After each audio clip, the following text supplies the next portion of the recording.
Salty, salty, it's all over the wall. Gee, gotta clean it up, even though it's not my fault.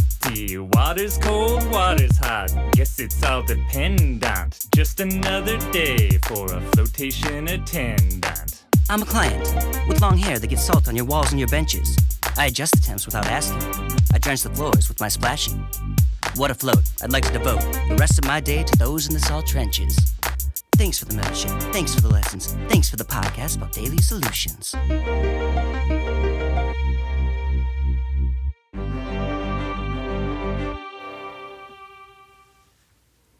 All right. Hello, everybody.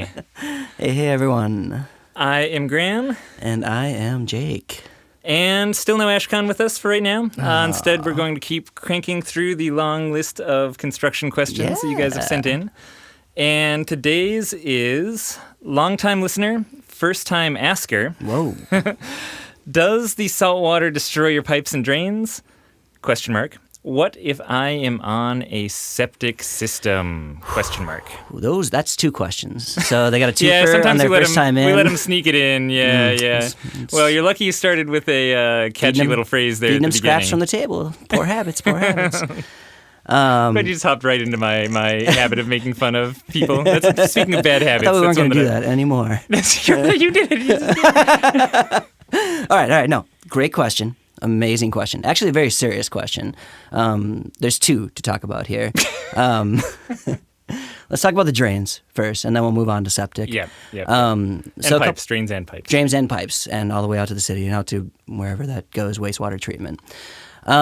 We've seen a range of things being accepted for float centers. In Portland, we're allowed to, empty our tanks down our drains. We run a bunch of water through there to make sure we don't get any salt crystals building up or anything like that. Some places around the country, they cannot even empty their tanks down their drains. One place we know about, they're only able to do like 100 gallons per day. So it takes them a couple days to even turn over all the tanks in their float center. Why are people being restricted? Well, the city, the municipalities, they're scared of what those mineral salts, those epsom salts, might do to their infrastructure. Some of that fear is warranted. If you hit old cast iron pipes or you get anything exposed, there's a possibility for corrosion. It'd be remiss to tell you that there's not. I haven't heard of any. We haven't heard of any. We haven't seen it. It is only a possibility. Theoretical, it's only theoretical. So just to back up just slightly, I would say, like, for a very summary answer of the actual damage that saltwater does going down your drains and stuff, for like all that we talk about saltwater eating away at so much in our facility, I've seen so much more saltwater damage of floors, so much saltwater damage of walls, so much more saltwater damage even on like ceilings than I have of drains and pipes specifically. I have seen a few drains that had some interesting damage. So let's think about what your drain body is, right? So we have an ABS drain body, basically plastic. We have low end, basically galvanized iron with like a chrome plating on it. And then we jump up from there to like brass or brushed nickel or something like that. Commercial drains, very high end drains. Well, the plastic's not going to break down. Those high end commercial drains made out of brass and milled and everything, they're not really breaking down. We haven't seen any damage. Those drains that are cheap and chromed, though, we have seen damage there. We've seen the salt get underneath the chrome. We've seen it start to eat away the metal on that surface. So, I guess that's a good point. Even screws that we've used to hold them in, if you don't use stainless steel screws. Yeah, we swap out all the screws, all the set screws. Yeah, your screws can rust out right there. So using the right materials on which is terrible because then when you go to back the screw out, it just basically strips out the threads, and then you got to bust out the drill and core it out so you can actually get that thing out of there. Because we run like a pressure washer down our drains regularly just to push out hair and everything like that and make sure we're not getting any debris or anything. Because we let people wear shoes into our float center and then we wash everything down our drains. So we're removing our hair strainers often. Now the city. Okay, well, what about pipes? Have you seen or heard of damage to the pipes right under the drain or like building pipes? I have not heard of it. If they're old and metal, it's a possibility. It is totally a possibility. But the majority of them going in now are ABS. like black plastic. You know what I mean? Modern construction. And I guess, everything like that. we're worried about it enough that we always do, if we're ever draining our tank, even if if there's a lot of salt water going down the drain for any reason, we tend to just run warm water down after it, just to make sure that we're not letting any salt settle somewhere. I think one of my biggest fears and like why we think about that is maybe not even what's going under our commercial property, right? Like we have a building that was built after a certain period, that's going to be using appropriate drainage and everything like that. But what happens when you hit the city lines? What happens when you hit the edge of the road? And what if all of a sudden, like you'll see damage in drainage pipes where like roots and stuff like that are like making their way in? I could see salt exacerbating that problem. We've never seen it. We've never heard of it. But it is something that keeps me awake at night once in a while. One of the hundreds of things and keeps I you awake rarely at night sleep. panicking. It's terrible. Okay, now we can move on to city stuff. I feel good about moving on All to right. city stuff. Okay, cool. So again, we've seen a range of things. We've seen cities that are completely fine with it.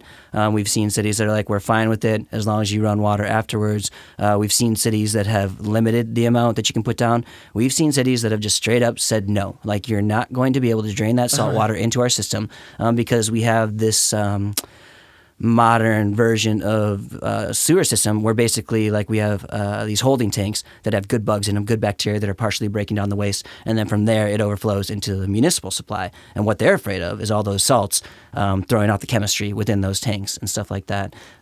Which is a really nice transition to the septic tank one, right? That's almost like a pre-holding septic tank that we're talking about. Yeah, it is. It's more or less, it's a drum that they're going to excavate out. That's going to be down in the ground. We've seen a few people be able to, as part of like their agreement with the city, adding good bugs back into the system, flushing things, enzymes down into their toilets regularly each month. We've also seen a step from that where the city says no, and they want you to put this drum in the ground, and then you're going to have a commercial truck come out and pump that solution away. Like, your clients are allowed to shower because that's such a small amount of salt going down the drain, but you cannot empty your tanks, and you have to have that pumped off of site. And then that brings us straight up to septic systems. Like, if you have nothing else out there. And that is so, and this is the concern with septic systems is exactly what you said for that city concern, which is septic systems are, they're not just a cesspool in the sense that they're not just like where you're dumping all of your waste. Nope, they're a holding tank with a leach field, and like that water has to basically work its way out into this leach field, which is also another concern. People have been worried about the leach field, all those salts building up in that patch of earth after that. And so describe a leach field. Just okay, for those who so what we're looking at, with you sit down, you do your business, a little dookie maybe. That goes down the drain. And then for a septic system, it's going to go into basically a holding tank. And that holding tank has a couple things going on. You have this separation. Basically, you're going to have heavier solids coming down to the bottom. You're going to have this is kind of a gross. I hope you're not about to have lunch. You're going to have this middle portion of basically water, liquid, and then you're going to have the scum on top. And involved in there are these good bacteria that are breaking down the waste materials, breaking things down so that eventually those fluids, those liquids, once they're kind of like purified out a little bit, they can make their way out through the leach field, pull out contaminants before that goes back to the water supply. The idea here is that you don't just want to poop off a cliff, because then that's just pollution in your water supply. So they're trying to clean that water before it gets returned back to the environment, and which makes sense. You're out in a rural area, you know what I mean? So yeah, we have not heard a lot of good news about this. Yeah, that's most often. In fact, every single time I've talked to someone with a septic system, the answer has been either. If they're really crafty, you can do something like an evap pond, where you're actually now draining your own float tanks into a place and letting the sun evaporate into salt crystals and then reharvesting those. Yeah, someone in Hawaii was talking about doing that. Yeah, which is cool. I think that's an awesome solution. Labor intensive. Very labor intensive. You also need to be in a relatively dry space, right? Or at least hot summers for when you're doing that. And if you need to drain them in the winter, then it goes to the more common solution, which is actually having someone come in and just suck out your tanks into, a big truck, or you're putting your tanks into a holding vat, and then the truck's coming along and sucking up from there like a porta potty type tube. Where exactly. That's basically what's happening there.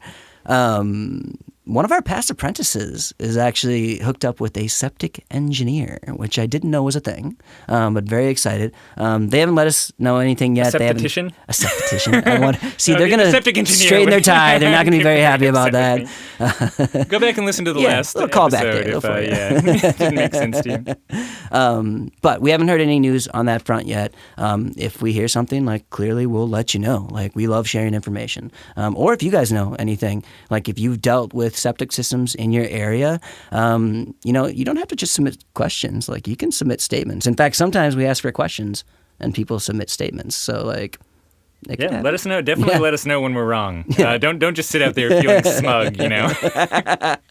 I'm always fine to know that I'm wrong. So let us know. Let us know. And I think that's pretty much it for right now. So Yeah. so typically drainage is not a problem. It's good to be careful. You know, run hot water through things. Yeah. Make sure for your actual hardware, like the drain cover and things like that, the screws you're using, stuff that's Commercial not going to rust stuff. out. Yeah, exactly. Yeah. You're going to have to spend a little bit more money in your budget from day one. And, like, it's something that you might overlook, too. You know what I mean? Like, people are like, oh, I'm going to be putting in maybe 3 floor drains per room. And they're like, I can save a lot of money by going with these $20 floor drains. Right, Like, yeah. that's, you're just shooting yourself in the foot, because if it's set in concrete, what are you doing now? You're chipping that drain out, and then you're resetting the concrete. Concrete has to recure. You know, it's all about setting yourself up for the future, setting yourself up for success. So. Yeah. And if you're using septic systems for the last of the summary, the news is probably just you can't actually use it. You need to figure out some alternative to dumping your tanks down. This is a call to the action. If somebody has an idea, reach out to us. And prove us wrong. Yes, absolutely. Always. And if you have questions of your own, go to floatanksolutions.com /podcasts. and we'll answer them right here. And maybe you'll even get an Ashcon answering them, or one of our guest speakers for the conference or something like that. We're kind of mixing things up recently, so who knows? All right. Thank you so much, and you guys have a great day. Bye, everyone.